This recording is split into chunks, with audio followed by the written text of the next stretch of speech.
இருக்கு. குறிப்பா இப்பலாம் பள்ளி, கல்லூரி மாணவர்கள்லாம் ரொம்ப அதிகமா இந்த போதைக்கு அடிக்ட் ஆகுறாங்க. அதெல்லாம் பார்க்கும்போது ரொம்ப மனசு கஷ்டமா இருக்கு. இப்பயே அந்த ஆல்கஹால் உடம்புக்குள்ள இன்டேக் ஆகும்போது, ஒரு 30+ ஏஜ் எல்லாம் ரொம்ப கஷ்டமா இருக்கும். உள்ள இருக்க ஆர்கன்ஸ்லாம் அதோட ஃபங்ஷன கரெக்ட்டா பண்றதுக்கு ரொம்ப ஸ்ட்ரகிள் பண்ணும். அது ஏன் இப்ப இருக்கவங்கலாம் புரிஞ்சுக்க மாட்றாங்கன்னு தெரியல. இப்ப எதுவுமே தெரியாது.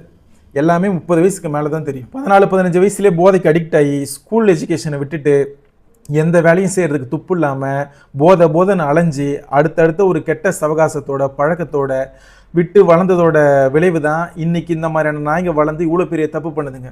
இதுங்களெல்லாம் 14, 15 வயசுல ஃபர்ஸ்ட் டைம் பாட்டில் எடுக்கும் போது மண்டையிலே அடிச்சு உட்கார வச்சிருந்தோம்னா இன்னைக்கு இந்த மாதிரி ஒரு கிரிமினலாக வளர்ந்துருக்காதுங்க. ஒரு சகோதரனா நான் ஒரு விஷயத்தை இங்கே சொல்றதுக்கு கடமைப்பட்டிருக்கேன்.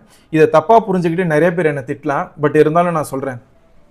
ஒரு பொண்ணு நம்மளை நம்பி ஒரு காதலியாவோ ஒரு ஃப்ரெண்டாவோ வந்துட்டா நம்ம அந்த பொண்ணோட சேஃப்டிக்கு தான் ஃபர்ஸ்ட் ப்ரையாரிட்டி கொடுக்கணும். அந்த பொண்ணுக்கிட்ட எனக்கு மனசு விட்டு பேசணும்னு தோணுதா, பீச் இருக்குது, பார்க் இருக்குது, தேட்டர் இருக்குது, மால் இருக்குது, இல்லைனா காஃபி ஷாப்ஸ் இருக்குது, இல்லைனா நம்ம வீட்டுக்கு கூட கூப்பிட்டு வச்சு பேசலாம். ஆனால் இது எல்லாத்தையுமே விட்டுட்டு ஆள் நடமாட்டமே இல்லாத ஒரு இடத்த தேர்வு பண்ணுறது என்னை பொறுத்த வரைக்கும் ஒரு தவறான தேர்வு. ஏன்னா ஆள் நடமாட்டம் இல்லாத ஒரு இடத்துல தான் சமூக விரோதிகளோட நடமாட்டமும் அதிகமாக இருக்கும். காவல்துறை ஈச் அண்ட் எவ்ரி ஒன்னை மானிட்டர் பண்ணிட்டு இருக்க முடியாது. 3000 பேருக்கு ஒரு காவலர் அப்படின்ற ரேஷியோவில் தான் தமிழ்நாடு ஃபங்க்ஷன் ஆகிட்டே இருக்குது. ஸோ இதை எல்லாத்தையுமே மானிட்டர் பண்ணுறது போலீஸாலையும் கஷ்டம். நம்ம சேஃப்டியை ஃபஸ்ட்டு பார்க்கணும். இப்போலாம் டெக்னாலஜி எவ்வளோ வளர்ந்துருச்சு. ஆண்ட்ராய்டு, iOS யூஸ் பண்ணாத ஆளுங்களே கிடையாது, ஆல்மோஸ்ட் இல்லை. Few years back Tamil Nadu police department காவலன்னு ஒரு ஆப் லான்ச் பண்ணிச்சு. அது ரொம்ப பெரிய லெவலில் யாரையும் ரீச் பண்ணலை. அந்த ஆப்பை எல்லாருமே டவுன்லோட் பண்ணி இன்ஸ்டால் பண்ணி உங்களோட மொபைல் ஹோம் ஸ்க்ரீனில் வச்சுக்கோங்க.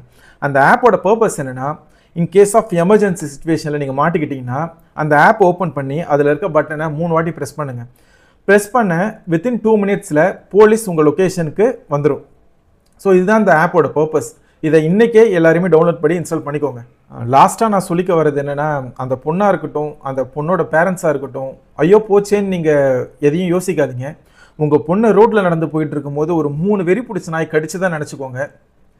உங்கள் பொண்ணு அந்த 3 வெறி பிடிச்ச நாய் கடிச்சதுக்கான ட்ரீட்மெண்ட்டை முடிச்சுட்டு பழைய மாதிரி ஆரோக்கியமாக திரும்பி வருவாள். இன்னும் சுற்றி இருக்க ஃப்ரெண்ட்ஸ் எல்லாருமே அந்த பொண்ணுக்கிட்ட அனுதாபம் காட்டாமல் எப்பயும் போல் பேசுங்க, பழகுங்க.